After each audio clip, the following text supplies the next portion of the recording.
guys? Brian with Cajun Cardboard coming at you from the great state of Louisiana today with another mail day. This is episode number 26 of my mail days, which all started, I think, in 2022, which is a little bit frightening because that means I bought a hell of a lot of stuff.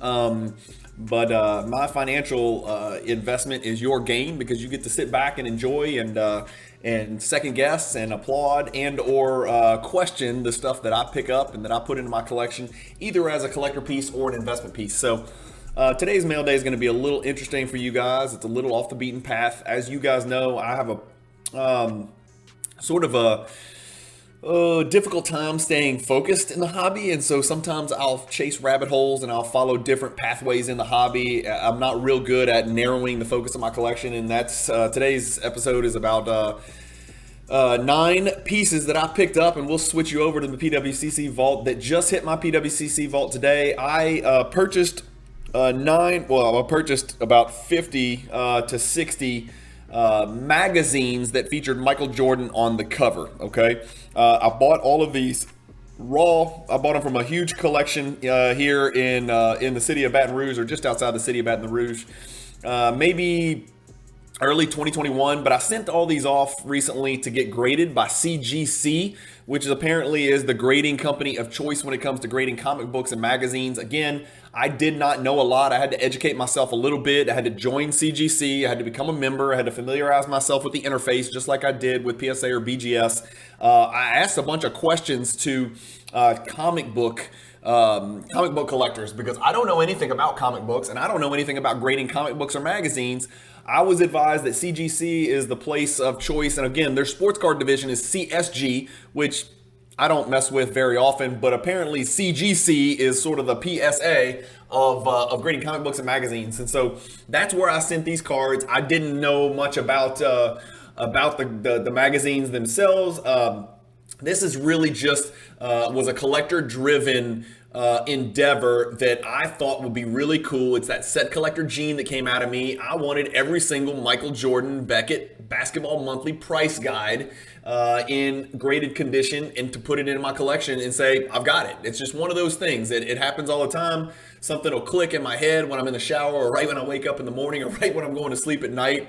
And it'll be, that's going to be my next short-term goal in the hobby. And so I sent all of these off to CGC. Again, I have not done the research and put together the checklist of every single Michael Jordan cover basketball Beckett Monthly magazine.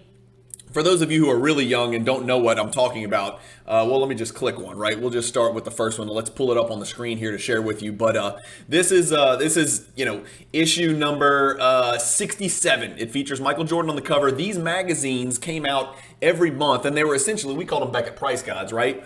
Because it would give, Dr. James Beckett and his staff's estimated value of all of the cards of the players. Again, I'm preaching to the choir for those of you who have been collecting forever. But for those of you who are new to the hobby or don't recognize what you're looking at, these magazines would come out every month. And as a kid in the 80s and 90s, and of course, this is issue number 67. So that's 67 months into it in 1996, right?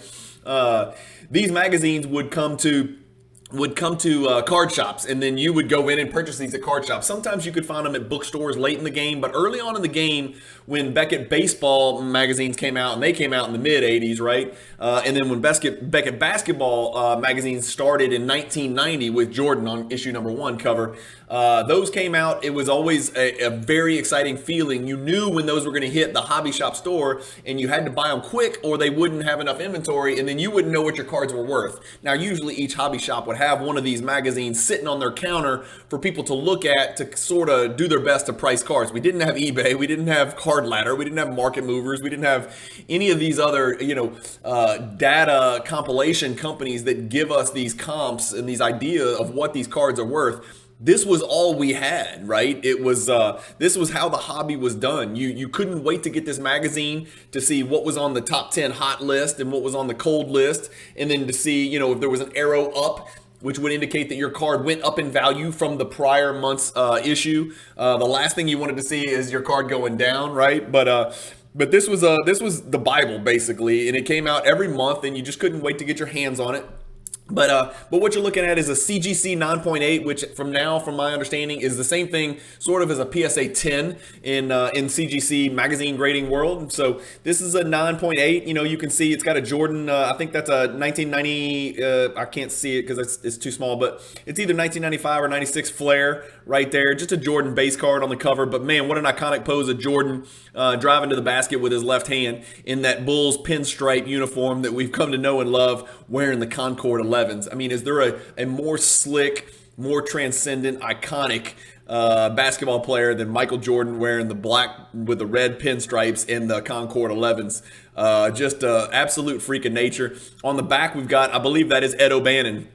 Ed and Charles O'Bannon were two twins that went to UCLA that were both super highly recruited out of high school and did not necessarily pan out in the pros, but they did have a nice run in college. And I am pretty sure that's Sarunas Marciulionis in his later days on the Kings guarding him. Sarunas Marciulionis is a great player for the Golden State Warriors earlier on in his career. And what I want to draw you guys' attention to, and the reason I'm this is going to end up working out really well from an investment perspective as well, is that this 9.8 copy is a Pop 6.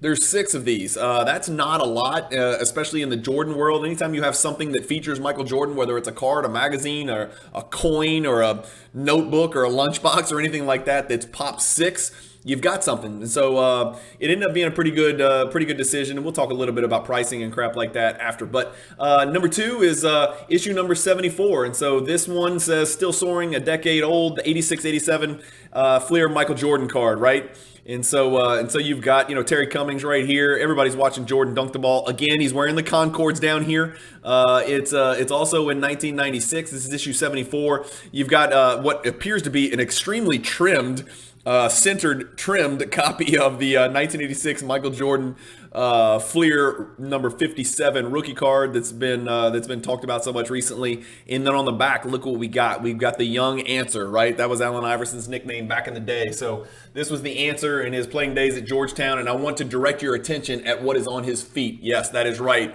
The exact same.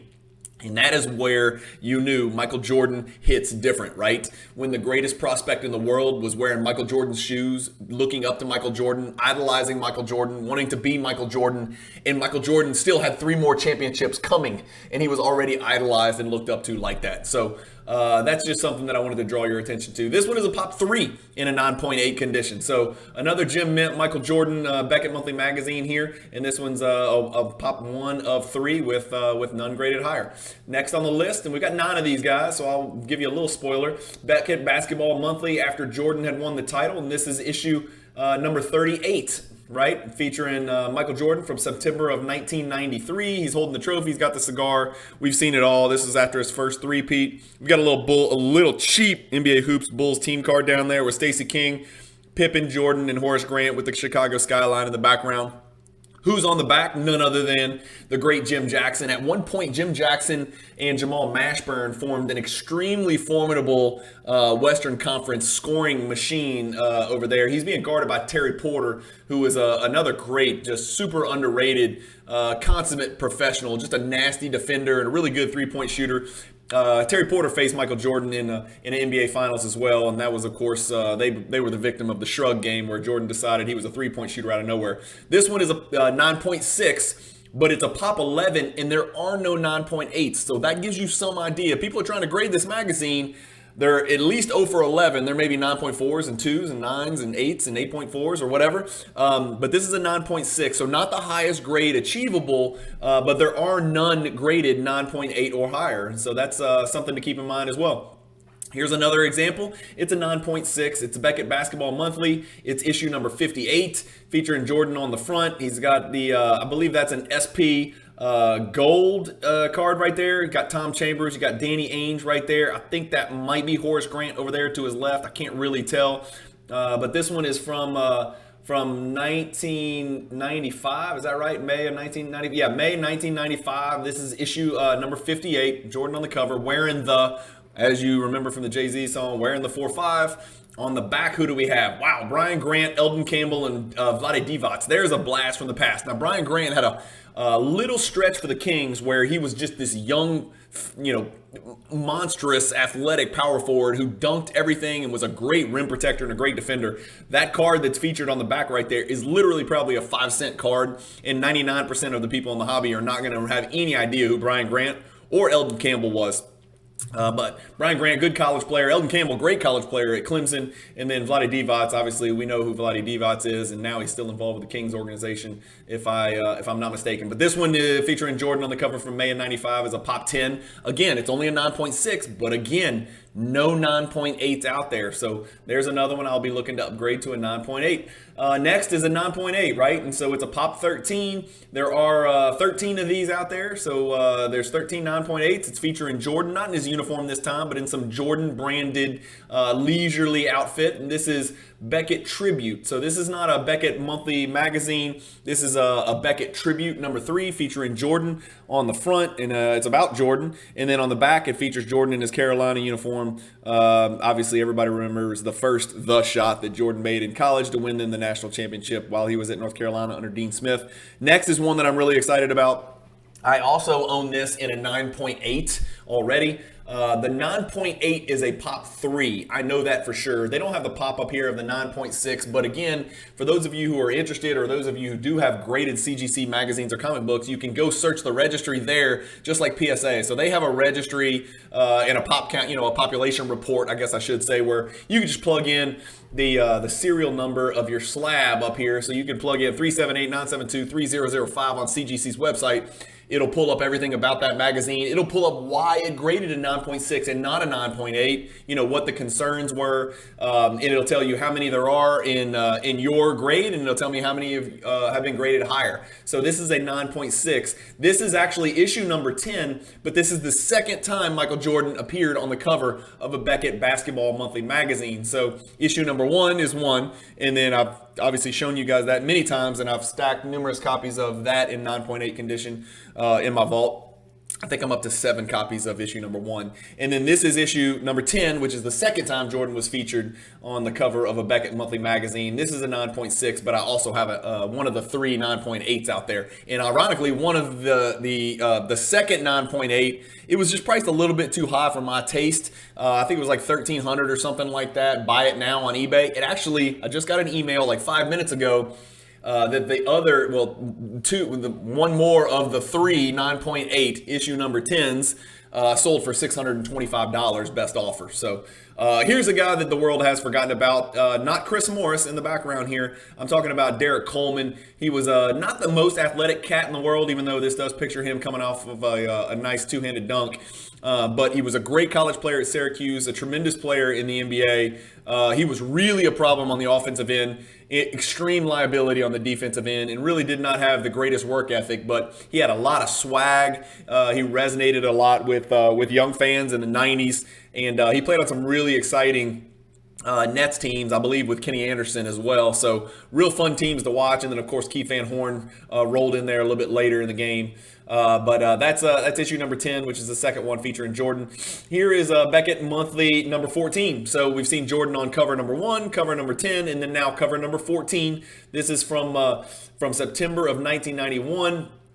Jordan's kissing one of his 6 trophies. On the back, we've got Larry Johnson, who's most famous for Grandmama, and he's most famous for being a fantastic basketball player, obviously. But they've got a really cheap Beckett brand card that I don't even recognize up here. I don't even know what I'm looking at, but obviously he was on a tremendous college team, one of the best college teams ever, the UNLV Running Rebels under Jerry Tarkanian, with George Ackles and Travis Bice and Anderson Hunt and Greg Anthony and Stacey Augmon, all of which were fantastic players. Really good college basketball team for those of you old enough to remember. But that's a 9.6 right there. I don't have the pop on that one, but 9.6 is kind of like getting a BGS 9.5. It's better than a PSA 9, but not as good as a PSA 10. So I'd say a 9.8 is like a PSA 10. A CGC 9.6 to me feels like a BGS 9.5. So it's just a notch below.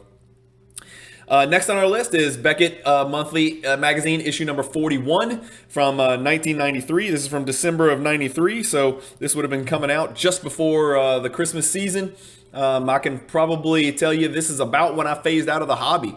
I just started college, and so I was into girls, and I was playing college basketball and doing things that college kids do, especially in the city of New Orleans, Louisiana. So I was distracted, and this began my decade off of really around 92, 93 is when I lost that decade of collecting cards, which I regret. It's one of my biggest regrets. I love this hobby so much. I really would have loved to have been collecting, from the years 92 to 2000. I just wasn't. And, maybe there's a reason, God's got a plan for all of us, but I'm just thinking to myself, I would probably be filming this from my own island, that can only be accessed by my private jet, if I had collected through the 90s and dumped in money in the 90s like I have in the 2020s. If only we knew. But I guess we can all say that about a lot of different things. But this is a pop 1 of 11 in 9.8 condition. Big feature of Michael Jordan here. Kind of reminds me of an Intimidation Nation or a Platinum Portraits card. Just a big picture of his face. On the back, we've got another absolute legend. It is odd that, what cards of each player Beckett chose to feature. They feature like literally a 5-cent card. Like this is a 5-cent card. It's worth less than the stamp.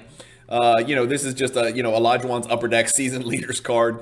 But Olajuwon was an absolute animal, as you guys know. I think that might be Reggie Williams behind him, who was a Georgetown great, played at Dunbar High School. I'm not sure why Reggie Williams would be anywhere near Olajuwon in the paint. He was a pretty soft player generally, and he was a wing. But I think that's Reggie Williams. Correct me in the comments if you're as old as me and I'm wrong and that's not Reggie, but I think it might be. I can't remember. But this is Olajuwon boxing him out, and to this day, I still believe Olajuwon and Shaq is a great comparison. It's very difficult to distinguish those two players from each other. I think they're both right at top 8 to 12 players of all time, along with Kobe and Steph. I put all of those guys in there. It's just a very difficult, just jumbled up mess right there when trying to decide who ranks where historically. But this is a pop 1 of 11 in 9.8 condition. And so we'll move on to the next one. This is Beckett Monthly Magazine, issue number 31. It's a CGC 9.8, so as high as it can get. None graded higher, pop 8. Got Jordan on the front in his all-star uniform. And, of course, everybody remembers this card right here. This is Jordan's Stadium Club card where he's yamming on Ewing's face. I think that's Paxson way back there. I can't tell. It's so tiny on my screen. And then Mark Jackson, one of the NBA's great assist kings in the background, still top 5 in assists all time. And then Jordan is just using, Patrick Ewing like a pogo stick, which became pretty customary. And then, oh my gosh, what a nice blast from the past. Walt the Wizard Williams, Maryland great, ACC legend, always wore the high socks. I hated it, right? I was the guy who liked the short socks, right? So guys in the NBA, for those of you who don't know, in the 80s and 90s, they wore really tall socks in the 80s. And then they kind of wore mid-level socks in the 90s. But then there was this guy. His name was Rex Chapman. He's from Owensboro, Kentucky. He's a University of Kentucky absolute phenom and legend. He was a white dude who could jump out of the gym and stroke the 3. And Rex Chapman was my hero, being from Louisville, Kentucky growing up. And so I watched all his college games. Obviously, I followed him into the pros. I collected his cards. I remember getting his Hoops rookie cards and just stacking those and kind of building an army of Rex Chapman Hoops rookie cards. And had a nice career, and then ran into some trouble with the law and a couple other things. But, and by the way, these scratches that you see on the screen are on the actual case. As much as you try to keep them clean, there's a little scratch here that you can tell. I guess that's on the case, but maybe it's just a streak. But Walt the Wizard Williams was was known for wearing those tall socks, and I was a big Rex Chapman fan. And Rex was the first guy that I remember when he showed up in the NBA. He was wearing short socks, like quarter socks, is what they call them now. Not no shows, but pretty close to it. And Rex was my hero. So I was a short socks guy. Walt Williams was a long socks guy, so I never really dug Walt Williams. Also, not really athletic at all. He's being guarded by Chris Morris in this picture. He could probably go by Chris Morris, but Walt Williams was not very athletic at all, but a brilliant passer and kind of a point forward before his time. Just was always stuck on really crappy teams in the NBA, so never really made a long name for himself. But anyway, that's it. Back to the list. You know, we've got 9 of them in here. They're all Beckett monthly magazines. One of them is a Beckett tribute. Pop 6, Pop 3, Pop 11, Pop 10, Pop 13, Pop 11, Pop 8. I like that, right? I like that. I've got these in my vault. I'll keep them there for the long term. I'm always looking to add more of these. Let me know what you guys think in the comments. Is this a good move from an investment perspective? And even if it isn't, I don't really care. It's probably not in my best interest to share this with people, you know, because I'm still looking to pick these up and buy them in 9.6 and 9.8. I'd kind of shy away from lower grades like that because these were not rare, right? They were meant to be, you know, produced by the probably tens of thousands, maybe hundreds of thousands, and distributed around the world. You know, it is harder to keep a magazine in good condition than it is a card because nobody put their magazines in top loaders, right? We at least knew to put our cards in top loaders, and some people even put them in these crazy penny sleeves and then top loaders or one touches or whatever. So magazines are going to be a little bit more rare, despite the fact they printed the hell out of these things. So let me know what you think. It's probably in my best interest not to share this stuff with you guys, but I'm going to be as transparent as possible. I think they're awesome, man. I think they're cool. I think they're no different than cards, especially when you keep them in your vault, because I don't have to put them anywhere. If I want to go look at all of my Beckett's, all I got to do is go to my PWCC vault and then search Beckett monthly, and it's going to pull up all 15 or 20 of them that I have. So I'm still looking to add. If you guys got any for sale, let me know. I'd be happy to look at them and buy some off of you. But anyway, that's my just unique mail day number 26 for you guys. Hopefully you guys enjoyed the video. We're getting close to the National. By the time you watch this, we could be really close to the National, since this is probably not going to be released for about a week. But anyway, thank you guys for watching. Keep collecting, stay positive in the hobby, and peace.